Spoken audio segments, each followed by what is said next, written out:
Hi guys, and welcome back to another video from Twisted Dice. I'm Aceface and I'm here today to bring you some more Tyranid tactics, stroke, kind of news, rumours.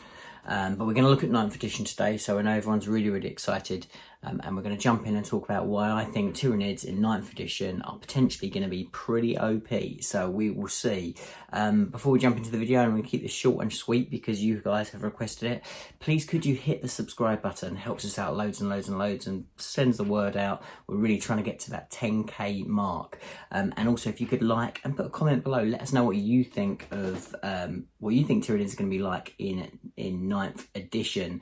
If you'd like to support us further, you can become part of our Patreon service, starting from $1 a month and working up from there. There's loads of cool stuff that's going on over there, so definitely if you want to support us, jump over to the Patreon. Our next giveaway for our Patreon supporters will be Old One Eye. You can see him there, he's looking cool, and I can't wait to give him away to one of our lucky Patreons. So anyway, let's jump into this video. Right, so we've had some news and some not so much leaks, but some little tidbits of information coming out about what's happening in 9th edition since my last video. I'll put a link to that last video in the description. And in that I talked about why I think Tyranids will rule in 9th edition. Today we're going to talk about how potentially we could be OP in 9th edition because a few extra bits of information have been told, and I think this information that we know about is really strong for potentially our army. So I'm going to talk about 3 separate things. I'm going to talk about 1, I'm going to talk about the board size. 2, I'm going to talk about how Overwatch has changed, and 3, I'm going to talk about terrain. We've talked about other bits in the previous videos. So first of all, let's talk about the board size. Now the board size going down to a smaller size now. This has got a lot of people a little bit hot under the collar, but basically in the long term this is going to be really good for the game. It's going to mean that games are generally going to be shorter. It means that we're going to be straight into the action nice and quick. It also means that tournaments are going to be able to run bigger tournaments, and it also means that from a real kind of grassroots level it's much easier to kind of put a board out on your kitchen table. It's more accessible, so it's all a good thing. But for Tyranids, what it means is some of our quick assault units, i.e. Gene Stealers, are going to be right in the thick of it straight away. They were already able to threaten the front lines first turn, but now with the ability of that smaller table, they are going to be unstoppable and in your face. So for the assault elements of our army, it's really good. Things like Hormagaunts, also super quick. Other units that potentially could come into the fold, like Raveners, Gargoyles, other units that are super quick. So that is really going to help us out. It's going to make sure that those units are super effective, that are already doing well in current builds. So I think that is definitely going to tip that little bit of strength in the army, maybe that little bit over the top, and make us that stronger, more scary force than potentially we already are. The second thing that I wanted to talk about was terrain. Now terrain is a big shake-up. Terrain has been, I think, one of the biggest threats to Tyranids, and one of the reasons why potentially you change your army builds and why army builds don't work. Some of our most effective units, i.e. the Hive Tyrant, i.e. the Hive Guard, and so many others, all of our monsters within reason, live and die by a good terrain set.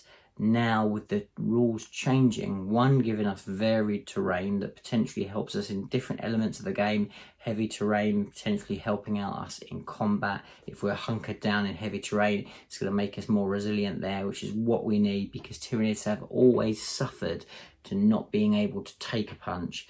Now they're going to be able to take a punch in the right areas of the board, which is definitely going to help them out.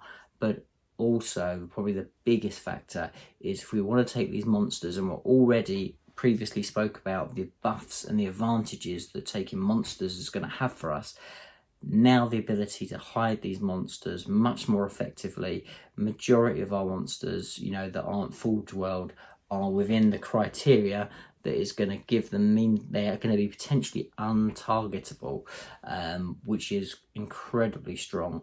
If boards are similar to what they are at the moment, that means that your Hive Tyrants are, it doesn't matter about those big old wings, they're going to be able to be hidden.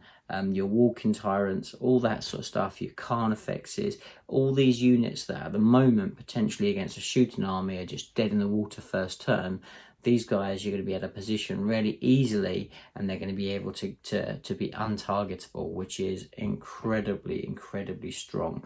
So that is definitely going to make those monsters much more scary, and going to take them to a whole different tier, particularly when you combine all the other stuff that we've got with monsters, making them that much more threatening and frightening with the ability to not be pinned in combat.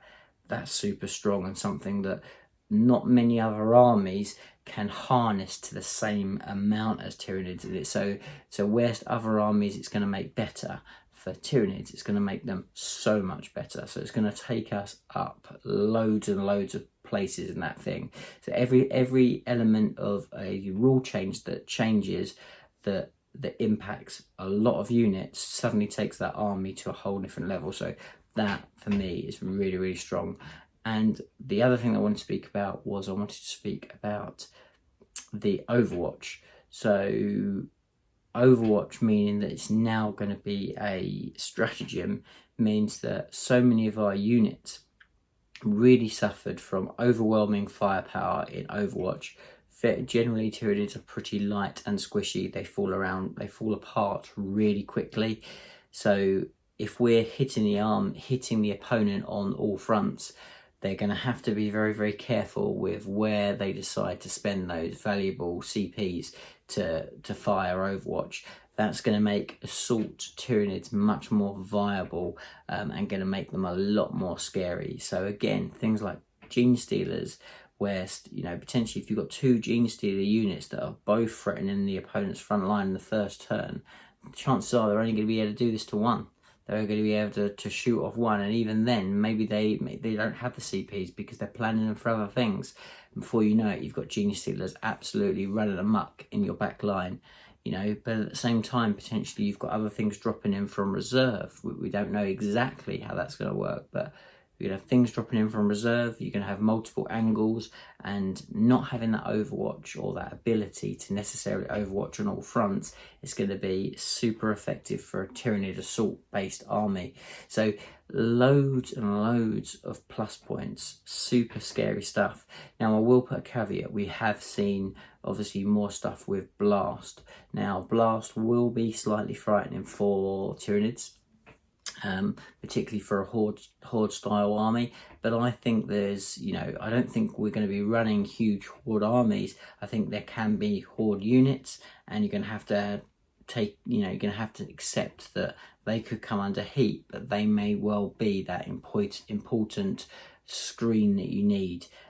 So they will still provide a valuable use, but I think that they're still going to be really strong.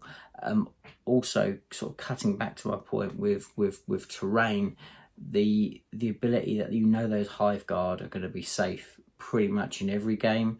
You're not going to have to worry about getting that board that's all kind of open and stuff. There's going to be enough terrain to hide those guys, and that ignoring line of sight is going to make those guys even stronger.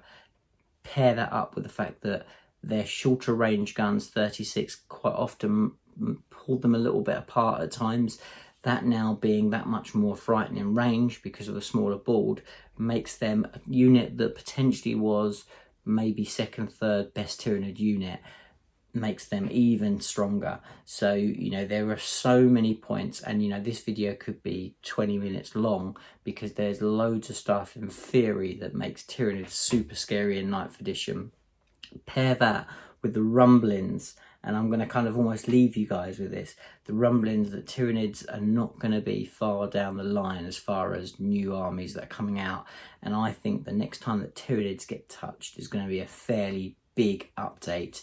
I think that the fluff is very much, once Necrons have had their day in the sun, I think we could see Tyranids becoming big in the narrative, and I think that means and bodes well for the future, because that means Tyranids are going to be becoming big and bold into the game, new units, new power, and new scary stuff coming for the Tyranids. So let me know what you think, guys, what you think, but I think Tyranids are shaping up to be super scary in 9th edition.